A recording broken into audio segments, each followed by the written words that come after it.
The Culture Pop Podcast is brought to you by the law offices of Jacob Emrani. Accident or injury, call Jacob Emrani. Call Jacob. Hey, it's Mase. If you or a friend or loved one is injured in an accident, the first person you should call is my friend Jacob. When I did this, Jacob was great. He helped me by talking through the next steps, which really put my mind at ease. When you're injured in an accident, you got to have an expert. That's why you call Jacob, just like I did. Call Jacob, 844-24-JACOB. That's 844-24-JACOB, or visit calljacob.com. Call Jacob. Hi, everybody, and welcome to the Culture Pop Podcast. I'm Steve Mason, along with Sue Kalinsky. Sue, it is early on a Friday, and I don't do my best work early, but I'm excited about today because Andrew McCarthy is going to be on the show. You know what I do? I chug 2 cups of coffee. I put some ice cubes in them, and then I chug them. That's how I get ready for a show when we're doing it really early in the morning. Do you ever have anything? By the way, really early means 9:35 to me. Do you ever have a ritual to help you get awake and to get going? Well, I don't chug anything, but I do sip a nice hot cup of coffee. No, but I drink decaf. Oh, come on. Well, what's the point of that? I mean, I need that. Bam, bam, bam. I don't like the way caffeine makes me feel. It makes me very, I don't know, like edgy. Yeah, see, I live on edgy. Yeah, I'm like basically in the morning, I get cranked up on caffeine. Then in the afternoon, I drink coffee while I'm doing the show. Then afterwards, I hit the brakes and I hit a gummy. So it's like my life is like, you know, it's like chasing one high after another. So when do you eat a gummy? Usually about 6 o'clock at night. And it's sativa? I mean, no, you want energy. It's an indica. It's an indica. It's like, okay. let's wind down. You chugged 11 cups of coffee today. Let's do something a little bit different and hit the brakes and slow things down. So now, you said that you drink iced coffee. What is the difference? Is it that you need that extra charge, like that extra jolt with something really cold? No, it's that you can chug it if it's not hot. Ah, I see. So if it's not hot, you chug. Like I'll go to the office today and I'll get a quad espresso from Starbucks and I'll get a couple of ice cubes in it so I can just go glunk and it's gone. Wow. Yeah. No, I don't. Bam, bam, bam. I don't really have much of the helper in the morning because like I said, I don't really like caffeine, and I'm not gonna take a hit of sativa. Oh so. No, definitely not. Definitely, I never a wake and bake on a school day. So before we get to Andrew, you had something you wanted to get to. Okay, so yesterday I get a new credit card in the mail. Actually, and not a new card, but an updated card, right? Okay. And it's weird because my old card didn't expire until 2026. Okay. So don't really know why I'm getting a replacement card. So I call up and I'm directed to the fraud department. Okay. Like this may not be a real card. No, well, yeah, maybe, but I didn't think that. I was just thinking, was there fraudulent activity on my account? Mm-hmm. I didn't get any notice from anybody. I just got this new card. Right. So the person I talked to really didn't know what was going on, and she was giving me really I wouldn't say she was giving me misinformation. She just wasn't giving me information about what was happening. And I said, hey, It's called just a legit sneeze right there. So anyway, the customer service person does know what they're doing. Doesn't really, can't really handle the job.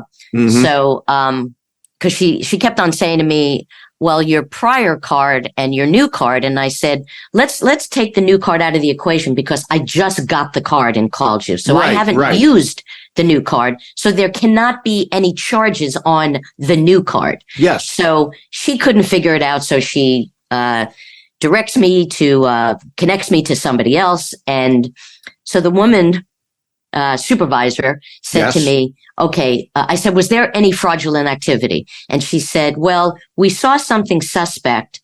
there was a charge for like, I don't know, it was like $40. And she didn't immediately tell me what it was. And I said, I think I may know what that is. Yeah. She said, well, we flagged it that there was something that did not look right. So, and then she said there was another charge for $600. So then she tells me the $40 charge was for DoorDash, which I never use. Oh. And then there was a $600 charge for an Apple purchase that I didn't do. Ah, so this is fraud. And I said, well, how did you know about this? She said, your card was on the deep web. Oh, no. Yes. Oh, that's terrible. And I said, oh my God. I said, well, like, how do you even, she said, I can't even, explain to you how we found it out, because I've had fraudulent charges on credit cards. I've been hacked before in my checking account. And I said, wow, that is just crazy.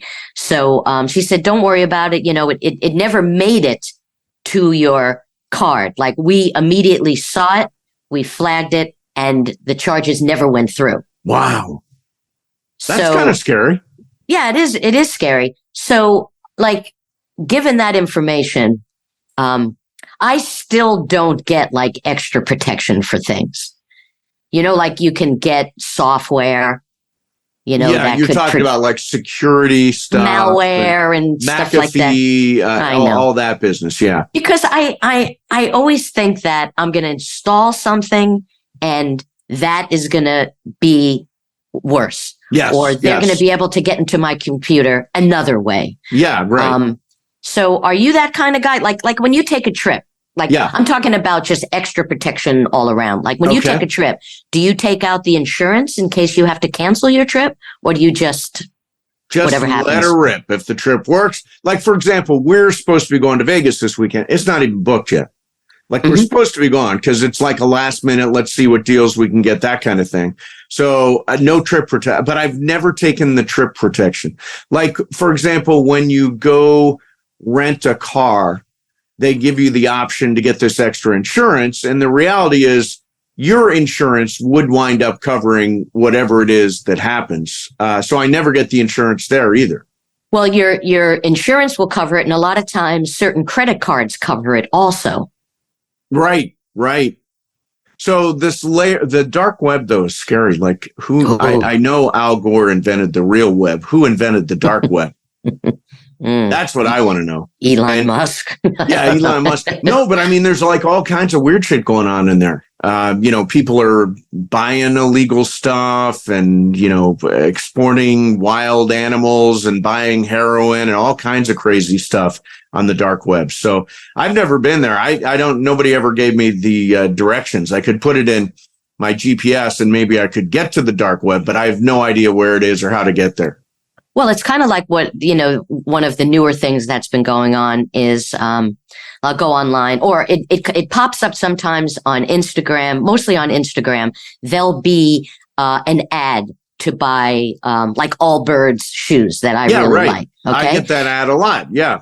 And they had one recently that was through Bed Bath and Beyond, which is so bizarre because they never sell shoes, and they're out of business. And they're out of business. But it was like one of the stores that hadn't closed yet or something, and they were getting rid of everything, and they were offering Allbirds shoes for $19.99. No, now, it's good price. Yeah, good price, but it's complete bullshit. So I actually saw something recently, and I always call my brother because he's, computer genius and he knows everything. So, I called him up about something I wanted to buy and I said, legit, not legit, it should be a game show.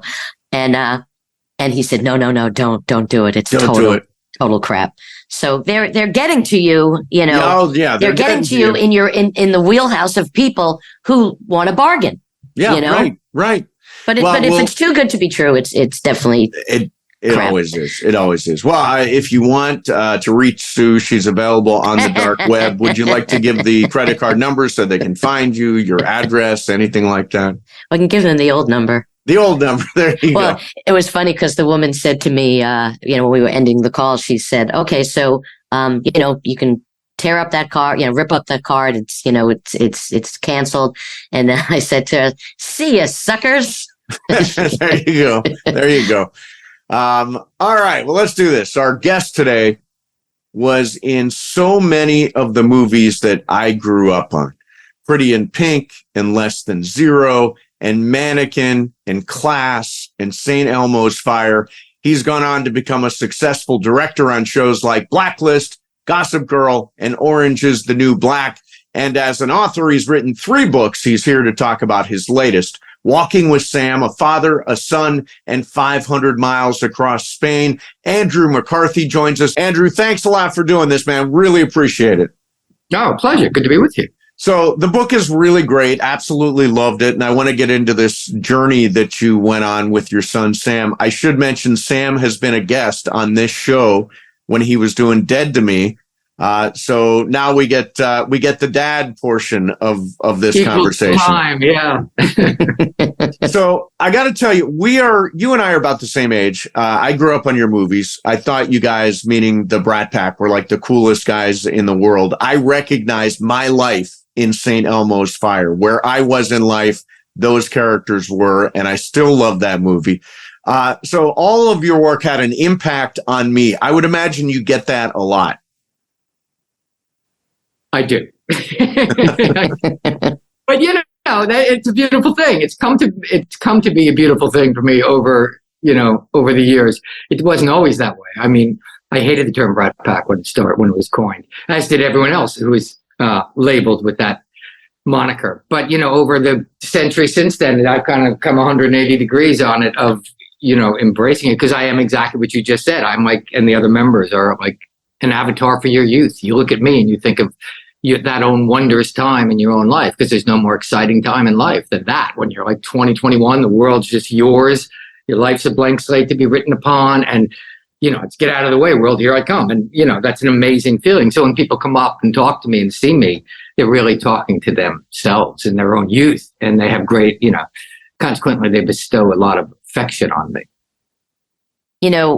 With all the movies that you made during that time, your life just, you blew up like all the actors, and you found yourself in places like, I started reading your memoir, and your memoir is just incredible. But there was one thing that I read about how you went to a party at Sammy Davis Jr.'s house when you were young. And I always marvel, and this is the thing about show business, how people they always end up at places that it's like, how did they end up there? Or how does somebody become friends with somebody? Like, I remember reading that Mick Jagger was friends with Angela Lansbury. I'm like, how did that happen? They kind of look alike. So it's, So what was that like? What was the situation? How'd you get there? Well, it was even better than a party. It was not a party at Sammy's house. It was, I was doing St. Elmo's Fire, and Rob Lowe invited me out to dinner with him and his girlfriend, which was odd in itself because Rob had never invited me out for dinner. And I was like, sure, I'd love to. So we went to Spago, which at the time was the spot, on the Sunset Strip there. And I'd never been there before. And I sat down, and the fourth at dinner was this woman who I hadn't ever met before. And they said, Andrew, this is Liza. And I'm like, hi, Liza. Hi, Andrew. And so, I ordered a double vodka instantly. And Liza turned out to be a fantastic, dinner companion. And then as the dinner was winding down, she said, hey, let's go to Sammy's. And I thought Sammy's was a club. And I was like, and I didn't want to feel like I didn't know anything. I was like, yeah, I'd love to go to Sammy's. I love Sammy's, love to. And so she goes, let me make a call. This is before cell phones, of course. And so anyway, she went away. Yeah, Sam, they're expecting us at Sammy's. I'm like, fantastic. We don't have to wait in line. And anyway, so we went driving up into the hills, and I'm like, and we pull into some driveway, some gate, and I'm like, this ain't the club. Anyway, the door swings open, and there's Sammy Davis Jr., and he's like, Max, come on in, and then we were hanging with Sammy, and it was just absolutely fantastic. And he couldn't have been nicer. And it was this strange, weird, surreal evening of me and Rob and a couple other people and Liza just hanging with Sammy, and it was really weird. It's amazing. He was long sober, but he played bartender Me and him were, smoking cigarettes, and he's like, "I got my eye on you, young cats," and I'm like, "Okay, Sammy." But it was truly one of those nights that only happens when you're having, and we were right in the midst of having that moment happen, and those kind of crazy, ridiculous things happen when you're in the midst of that moment, culturally, and things like that didn't happen to me after that. But when you're in the throes of that kind of moment, and there's that moment happens for every generation, and it happened to us at that time, and there are certain people that it happens to, and I was, lucky enough to be there to have one of those moments. And yeah. When I was so young, I didn't really take it in. I mean, I was kind of terrified of it at the same time. But the night with Sammy was truly one where you kind of went, "This is crazy. I'm a long way from New Jersey here." Yeah, right. So I'm hoping you'll tell us where you were in life the first time you decided to walk the Camino de Santiago. What was going on in your world? Because you did this when you were younger. Describe where your head was and where your heart was at that time. Yeah, I walked it in the early mid-90s. So it was after I'd sort of had my blush with all what we were just talking about. And I was I think I was tumbled in the dryer, in the backwash of all that without even really knowing it. And I think I was looking for something in my life again without knowing it. And with that moment of youthful insanity and success was waning, and so I didn't know what I was looking for, but I picked up a book in a bookstore by accident, really, and it was about this guy who walked 500 miles across Spain on this old pilgrimage route, and I mean, that had no interest to me at all. I couldn't have cared less, but I kept sort of glancing at it, and then suddenly I was halfway through the book, and I said, "I'm doing that." And so I did. I went and walked across Spain on the Camino de Santiago, and it was awful. I hated it. Every day was worse than the day before, and then I did have one of those cathartic moments that people often talk about, where a lot of things came clear to me. I was in a field of wheat, actually. I was in the Camino. About halfway through, there's the high meseta, it's called, and there's days and days of just wheat fields. And I was walking through this wheat field alone on like the third day of just wheat to the horizon, and it was miserable, and it's sunny, and it's like beating down, and I'm sweating. I'm like going, "What am I doing? What is the point of this?" And I was on my knees, and I was sobbing suddenly, and it really dawned on me in that instant that how much I'd been afraid in my life, how much fear had dominated my whole experience, which seemed odd considering that I was a very public person and out in this world in this way. But it really was an amazing moment of clarity to kind of feel. And the minute I became aware of it, it lifted, for that instant anyway. Fear is a cunning thing. You don't just identify it and it goes away. But once you identify something like that, it can never have the hold it had over you. And that changed my life, really. Except then my first half of my life had been about reacting to fear. And the second half of my life after that has been about walking away from fear. So it was a big deal for me. It was a big deal. And so I'd always wanted to walk it again. What I want to say about why this book was such a great read for me was how you beautifully weaved your journey with introspection and vulnerability, and it's kind of wrapped up in your past and present. It's like a personal historical travel book. It has everything in it, and the vulnerability. And especially because you took this trip with your son, and all of the things that you learned with him. Did he know that you were going to write a book about your journey in my other life? I'm a travel writer, so that means I don't really go anywhere without thinking I might write about it. So I was taking notes, kind of vague little notes along the way, just kind of, and thinking I might write about this at some point in some way, not with my son, but just about the Camino. And the Camino, you walk for 500 miles and you get to Santiago de Compostela, and that's where the pilgrimage ends. And it's about 50 miles from the ocean. But a lot of pilgrims feel the urge to continue on to the sea, beyond to a place called Finisterre, the end of land. And I did not feel that urge. I was happy if I make it to Santiago, I am sitting my ass down. But my son, when he learned that a lot of pilgrims go on to this place Finisterre, he said, I'm gonna walk to Finisterre to the sea. You want to do it with me?" And I'm like, "No." God bless you. And so in that instant, though, really, I realized, oh, wait, I have a book here. Because the whole notion, the Camino is full of nothing if not cheap and easy metaphor. And the low-hanging fruit of the idea of my son going beyond my accomplishments, right? That's hardwired into every parent, that our children go beyond us, succeed beyond us. The first one to go to college, or the first one to go to medical school, or whatever, And so the idea that he was going to go beyond me in this walk, really, that was too easy to resist. And so I thought about that for a few days. And then I said to Sam, I said, I'm thinking I might write a book about our walk here. What do you think of that? And he said, do I have to write anything? I'm like, no. He goes, then I don't care.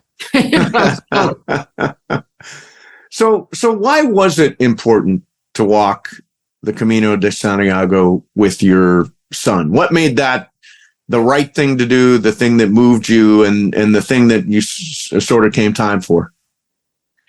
Well, like I said, I'd always wanted to do it again after that first experience, because it was such a life-changing thing. And my son was he was 19 years old, and when I left home at 17, my relationship with my father, in essence, ended.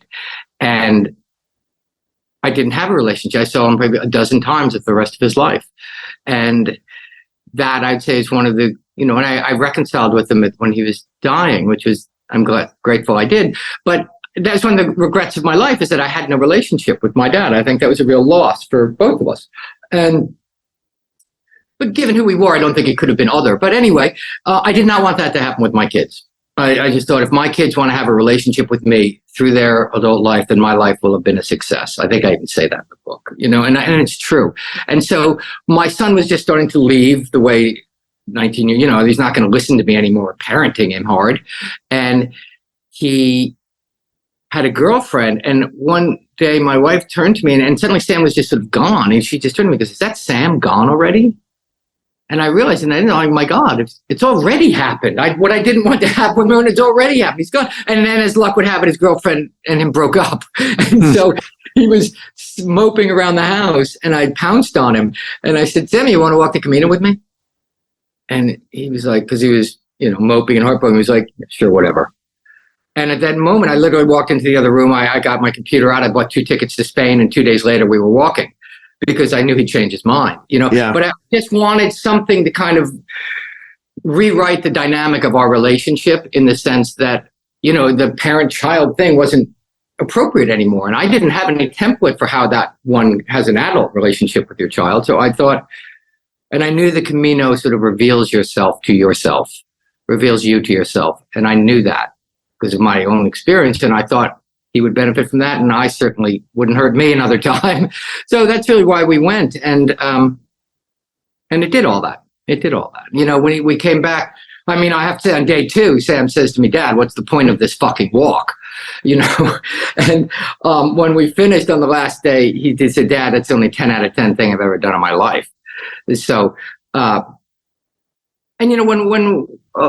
like 2 weeks ago, he called me up on the phone. He still lives with us. We can't get rid of him. But he called me up on the phone, and he said, hey, Dad, you got 7 minutes?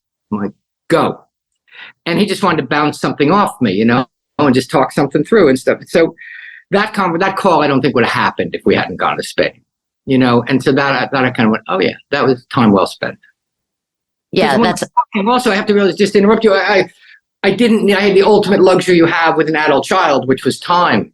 I didn't need to solve any problems. I didn't need to fix things. I didn't need to be wise. I didn't do anything. I just had to walk beside him, Yeah, I was actually going to ask you about that. Obviously, when you get to the end of the book, you see that there definitely was a turn in him, that he, you could tell that it had such a powerful effect on him.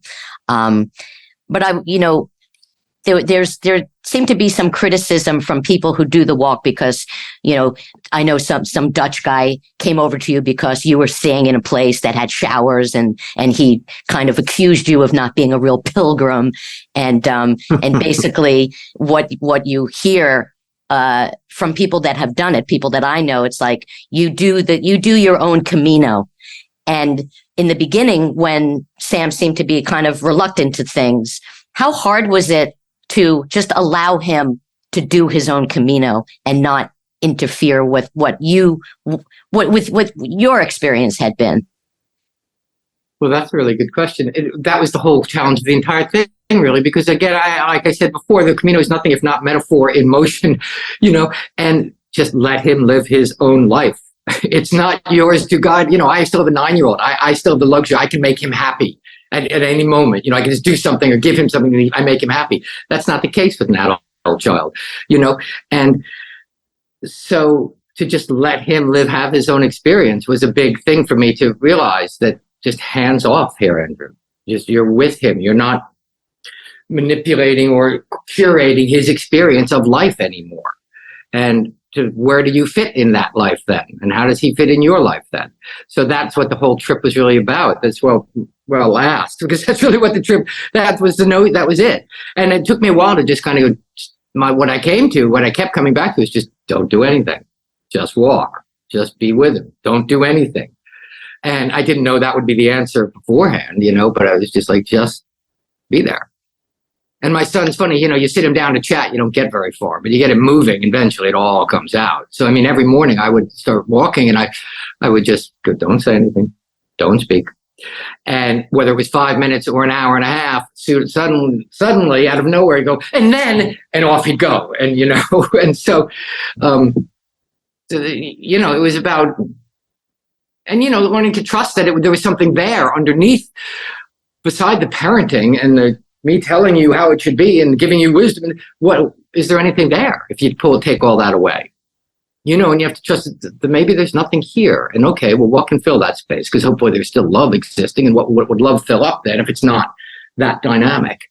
And let that dynamic change. That's what the whole thing was about, And so that required not knowing. And not knowing can often be uncomfortable. But to continue ranting, what we had always was the walking. You just always go back to the walking. Like in life, you do that and you go, okay, well, what do I have to hold on to now if I'm going to let that go?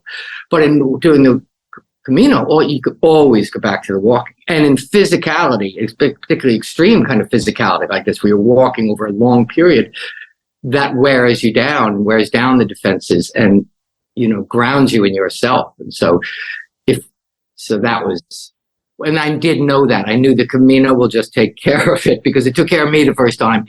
Just keep him walking. Don't let him get on a plane. Yeah, right. Well, one thing I wanted to say was that there was a point in your journey where he got some attention from a woman, and it seemed like it changed his attitude a little bit about the Camino. And he said to you, "I'm glad I'm doing this." And I think it was the first time he actually expressed that. And he said, I wouldn't call it fun. Like he wouldn't completely give it to you. He said, I wouldn't have fun, but it's satisfying. And I thought that, okay, he was starting to crack a little bit, but I love that it happened after he got this kind of attention as a teenager. He got attention from a woman. Well, I don't think you have to be a teenager to respond to that. But it does make one feel, okay, yeah, maybe there's more to this than I thought. Yeah, sure. So I didn't know the Camino is like a big hookup thing. I had no idea. So it's like Tinder out there. Yeah, it's like a walking Tinder out there. So I had no idea of this until we kind of realized, wait, these people are all hooking up. What the hell's going on here? So at one point in the book, Sam accuses you of being too sentimental. You describe it as emotionally available. My partner says all the time, I'm overly sentimental. And I would say the same thing. I'm emotionally available. Is there a fine line between sentimentality and being emotionally available? Yeah, I hope so. I mean, I don't even think it's that fine a line. I just think indulging in sort of emotion for emotion's sake and, reaching for emotion, whether it's acting or in life, is indulgent in a way that's very unattractive. But lately Sam has said to me, instead of saying I'm sentimental, he's told me that I talk down to people. He goes, Dad, do you ever notice you kind of talk down to people? And I'm like, no. Kids will always like to come right at you with it. They're never going to let you get away with it. Because I discovered this when I was listening to the audiobook there, because Sam didn't read the book. He listened to the audiobook, which he did with me. He did the audiobook with me. So he just read his dialogue in it, though. And so he hadn't read or listened to the book. And he listened to the book and he goes, Dad, I think you talk down to people. Go to hell, Sam. You know? I love the brutal honesty. Well, there was another moment where you said to him, young people change the world. Old guys like me are too comfortable or trying too hard to hold on to what we have. Kids really shouldn't listen to grown-ups. And he said, don't worry, I don't. Well, I left myself wide open for that one, didn't I? That was a fat one over the plate, huh? Yeah, right. It really was. It's the one right over the middle. But I also think that's true. I just don't think, and they don't, and they shouldn't. And that's true. Young people do change the world. Young people protests lead to changing the world. And young people, like if I had listened to anybody when I wanted to be an actor at the beginning, I would never. My father said, no son of mine is going to be an effing thespian. I wouldn't have been an actor if I listened to anyone. And that was what I was, that's what I wanted to do. So I love the camaraderie among the walkers, which you get into, this sort of searching, this meditative walk. It seems like it's a 500-mile meditation. And at 19, I'm sure that can be uncomfortable. What did you want, Sam, more than anything to get out of this 500-mile walk? Well, Sam's pretty emotionally courageous in a way that I admire. So I wanted him to have an experience of completion, for one thing. I wanted us to have whatever was going to happen to our relationship, but I wanted him to know that, because I experienced when I was young, I never really finished anything. I had difficulty finishing a newspaper article. I couldn't finish anything, and I had begun to notice him kind of whittle off near the end of things. And it took me a long time to become a finisher, and how important that is. And so I just thought there was something about and Sam had a very difficult time in school. And so he was like I did, but he had a worse time than I did. And I think schools, if you don't fit in school gives you a terrible message. It just gives you a terrible message that you're not smart and there's no place for you in the world. And it's just all BS. But if you fit the school mold, that's great. If you don't, you discarded and judged, and you're the problem. And there's something about walking like that can't be taken away, and it's yours, and it's the physical and the spiritual, emotional of it are, you cannot take that away or dismiss it. You did that. And there was something about that I wanted him to see that through. That is, and I've seen it since then in a sort of stability in his character that is sort of, he's more sort of himself, and I think that's a big deal. I saw the movie The Way. I didn't see it when it first came out. They re-released it not that long ago. Yeah, it's a lovely movie. Oh, God, it's a lovely movie. And I was really glad that I got to see it before we spoke, because originally we were supposed to speak to you before. And then the movie came out and I was like, oh, my God. And after reading, and I had read your book already, and it really gave me so much more of a sense of being there. I mean, your words and how you beautifully expressed the vividness in your writing. I did feel like I was there, but when I actually saw it. So did you see that movie in 2010? I saw it when it came out. Yeah. Emilio Estevez directed that movie. Yes. BRAT PACK. Yeah, it was a terrific movie. I loved it. And I hadn't talked to Emilio in a long, long time before that. And I contacted him after. I said, I walked the Camino, dude, years ago, and your movie really captured it. What was interesting about that movie too is it brought back so much to me. And yet it was, of course, it's a movie, but everyone's Camino is so different from everyone else's. It's one of the things, it's like one's journey of life. It is, you're walking side by side with somebody, and yet it's utterly different. And, Sam's Camino was so different from mine. And even though we were walking next to each other the whole way, because so much of it is internal. So watching the movie, it was also kind of, I was discovering it. I didn't feel like I'd seen it before. You know what I mean? Because it was somebody else's Camino they were walking, and I was in with them walking it. But it's a lovely movie. It captures something. It captures a quality that the Camino has. It's great. And, I've traveled quite extensively. And for me, travel, it gets to be very, very intimate, because you always meet people who are in some ways like-minded because they're traveling as well. And you're in situations like the Camino. I mean, it is such a life-changing experience that you're pretty much sharing with people. And it's always remarkable to me how I will have such intimate experiences with these people and then never, ever talk to them again.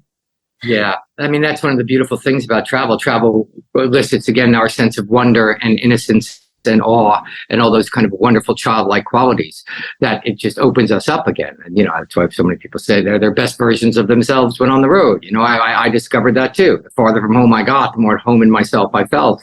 Often travel really does that. And the Camino particularly, because everyone seems to be walking the Camino for some kind of reason, whether they know it or admit to it. And so there's a certain, and it all is an internal reason. People can be walking because they're dedicated to their spouse who died, which is several people, or things like that. But it's for themselves. They're looking to process something.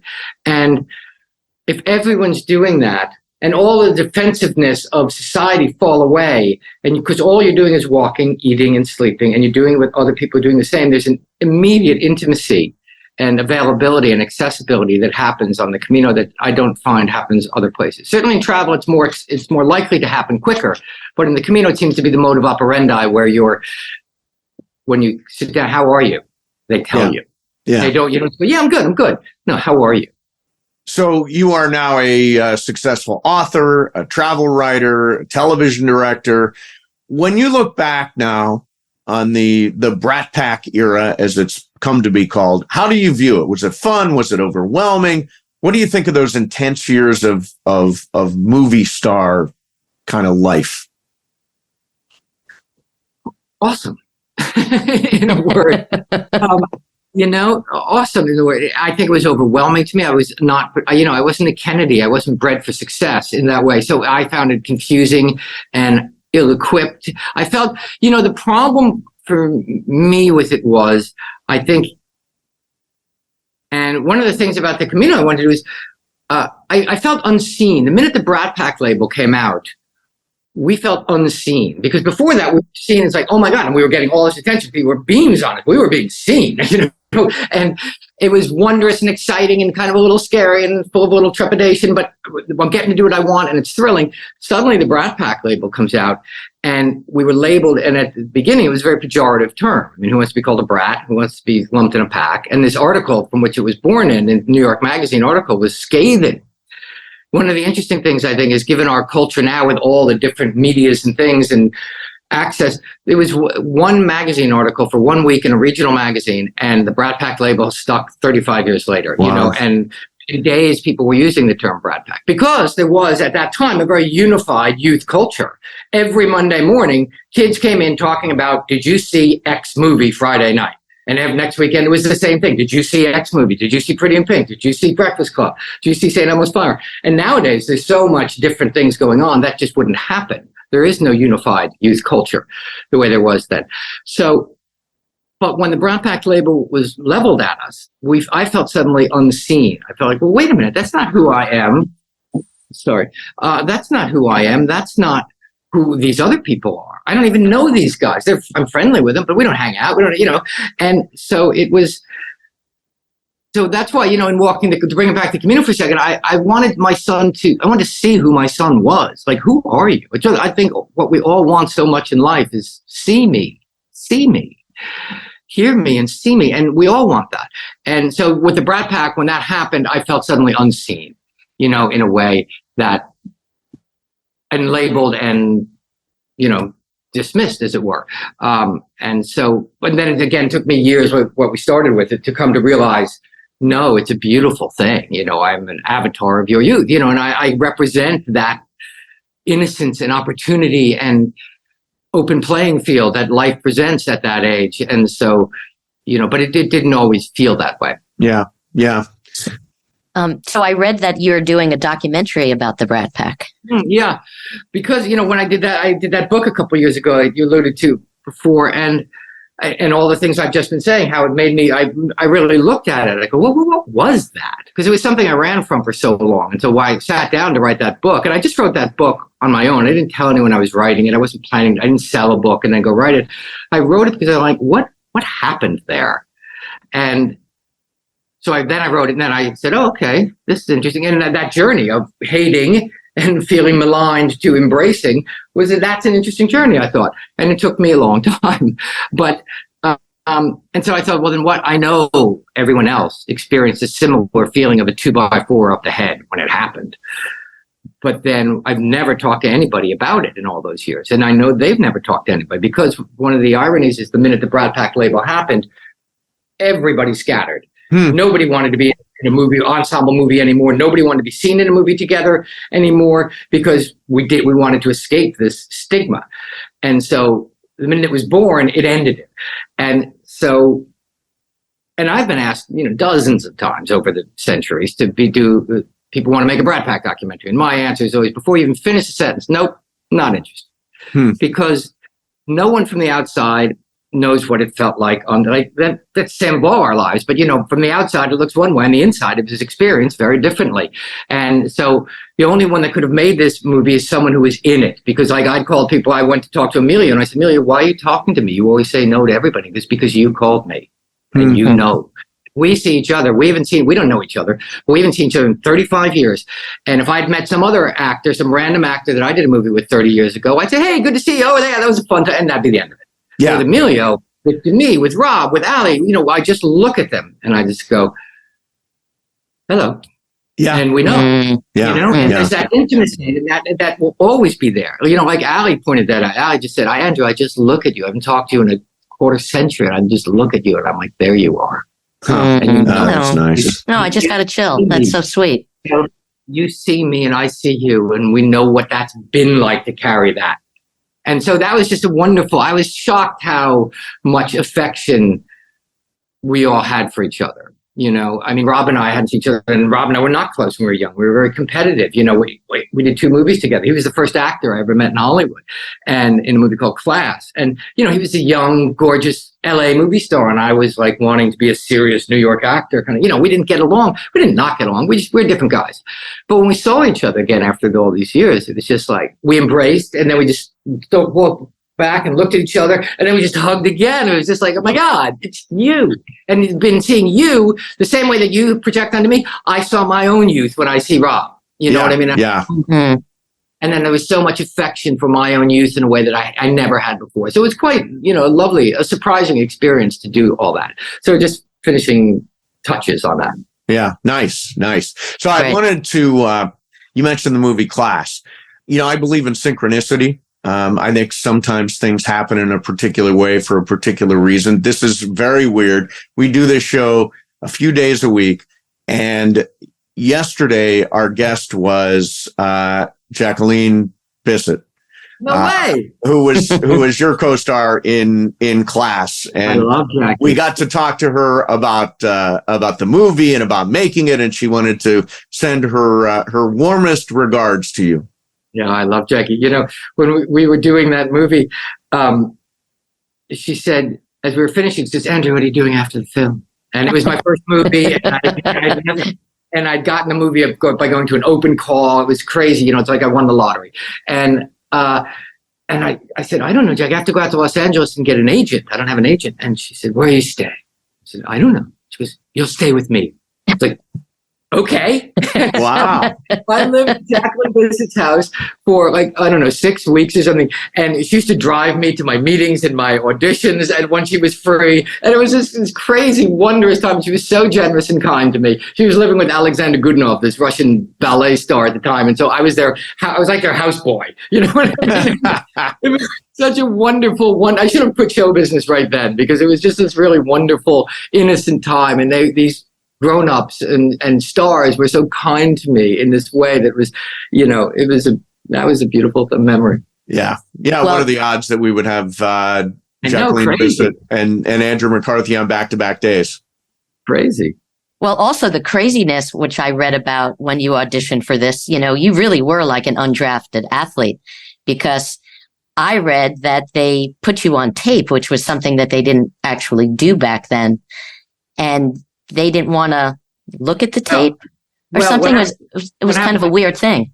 Yeah, I had just been kicked out of college. I was at NYU. I'd been in NYU for 2 years. I was just kicked out of college, and I had no idea how I was going to tell my parents that I was just kicked out of college. And then a friend of mine called me up and said, there's an ad in the newspaper. They're casting for a movie, an open call. Anyone can go. And they're looking for someone 18, vulnerable, and sensitive. And I was like, dude.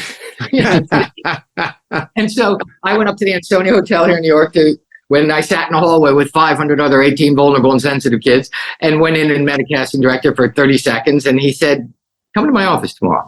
So like, me? Anyway, so I went and I read a scene, and then another audition. And then they wanted to put me on a thing called videotape, which was brand new in those days. And I mean, it was in this white room with this giant video camera and all these lights, because back then, it was just it was a terrifying, intimidating experience. And I just froze and just like, did terrible. And I figured, okay, that's the end of that. My short-lived movie aspirations are done. And a month later, they called me back up because it turns out they took the tape back out to Hollywood to show the producers, and they plugged it in, and they were looking at tapes. But it was like, as you said, videotapes were so brand new at this point. This is 82. And they didn't know how to fast forward the tape. And so they had to, like when my tape came up, the director said, oh yeah, skip this guy, he's no good. And they couldn't figure out how to skip me, to fast forward it. They just had to sit through. And the producer's like, no, this kid's weird, I like him. And anyway, so they brought me back in again, and then I was in the movies. That's awesome. Well, listen, this has been great. The book is great. We both loved it. Walking with Sam, a father, a son, and 500 miles across Spain. Andrew, thanks a lot for doing this, man. We really appreciate it. Thank you. It's fun. There you have it, Andrew McCarthy. And Sue, so the Camino, obviously a spiritual experience. I'm going to throw you something really hard for late in the show. What is your greatest spiritual experience? My greatest spiritual experience. Did you have the equivalent of the Camino somewhere in your life? Not necessarily walking a long time, but a place you were, anything like that. I'll tell you. Yeah. Okay. Yeah. Go ahead. Yeah. I would say, I went to Bali. Yeah. Many, many years ago, and spent 3 weeks there, and really lived in this one section for like 10 days. And we went to Ubud and stayed with he was an ex-model from Texas who moved into this artist village, and he was making, I'm trying to think what you would call him. He was a healer, basically. Right. And we spent a day with him, and then we saw him on our way back because I had gotten very sick. I drank and ate food I shouldn't have eaten, and I got very sick. And then we came back and we saw him, and he actually healed me. He healed you of what? I must have had food poisoning. And I was in bed in Bali. I was in bed in our hotel room for like a day and a half, and I had a high fever. And on our way back, we had to go back through Ubud, and we knew who he was, and we knew where to find him because he had taken us to his house. And we found him, and he gave me this potion, and he healed me. But it was one of the most beautiful places I had ever been. It was an incredible experience. Yeah. For me, it was Thailand, which is just a beautiful, beautiful country, wonderful people. And we got to go to this place, as you know, like I've got a tattoo of an elephant on my chest. I've got elephants all around the house. We got to go to this elephant reserve in Chiang Mai in Thailand. And it was just amazing. We got to feed the elephants. You got to go out and into the river and splash the elephants so you could wash them off and all that kind of stuff.